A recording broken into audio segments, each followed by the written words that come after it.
Hey folks, in this module and of course in this lesson, we will be talking about an interesting component that binds a user experience with contracts. Basically, how do you interact with the contracts that are deployed on the blockchain, right? It's not that user is going to know this hexadecimal address assigned to an Ethereum contract and then directly be able to talk to it, right? So you'll be building front end to interact with the contract.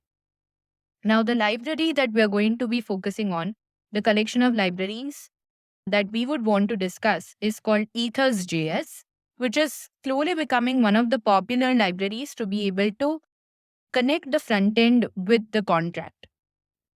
So, what is EthersJS? Ethers.js library, it aims to be a complete and compact library to interact with the Ethereum blockchain and its ecosystem. So, EthersJS currently provides even ability to, for example, resolve your ENS. So you can just type like my ENS, for example, is gyanlakshmi.eth. And if I can just type that, it will resolve it to the correct address.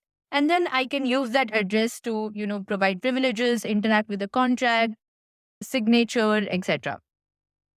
So the EthersJS library was originally designed for use with ethers.io, but now it has expanded to a more general purpose library. It is, as I mentioned earlier as well, it is rapidly becoming one of the more popular libraries to interact with the EVM.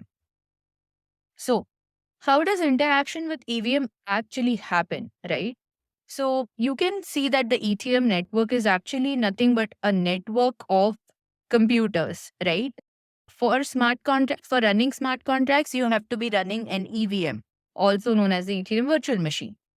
Now, the EVM itself is going to be exposing or can be interacted with the help of an EVM client, right? So you can find a lot of ETH clients that people are running, and the EVM can be interacted with the help of an EVM client. Now, this EVM client, again, to interact with the EVM client, there needs to be an interface that your front end can talk to. And that's where the JSON RPCs come into picture. The EVM client can be interacted with using these JSON RPCs, which acts as your Web3 interface. So whatever program that you have as a part of your front end, be it a JavaScript program, a Java program, a Python program, your React JS library, or whatever you decide to use, you can use the JSON RPCs, this is also known as remote precision call, to interact with the EVM client or the EVM, right? Now, these RPC URLs, again, there is a separate infra, that's sort of infra layer that are being provided by various providers like Infura, you have your Quick Node, and then you have Alchemy. So there are different JSON RPC providers. You can explore and find the one that works best for you. You might have seen that we have used Infura a couple of times in the examples as well. And then you can build your front end in order to talk to this, Ethereum network. And this basically your Ethers JS acts as the library that facilitates the interaction with the JSON RPC, right? So it takes the JSON RPC, it creates a provider from that, and then that provider is your Ethereum provider, right? That is providing you the access to the Ethereum network or the node, right? And this is how you can sort of interact with the EVM. Let's also look a little bit at the documentation of EthersJS. You can find the documentation of EthersJS at docs.ethers.org version 5. So you have version 5.4 of this library. Now you can basically import and export JSON wallets. Get is a client, a Parity, all of these are clients, Ethereum clients that are running the Ethereum node, that are run on Ethereum node to be able to connect with the network itself.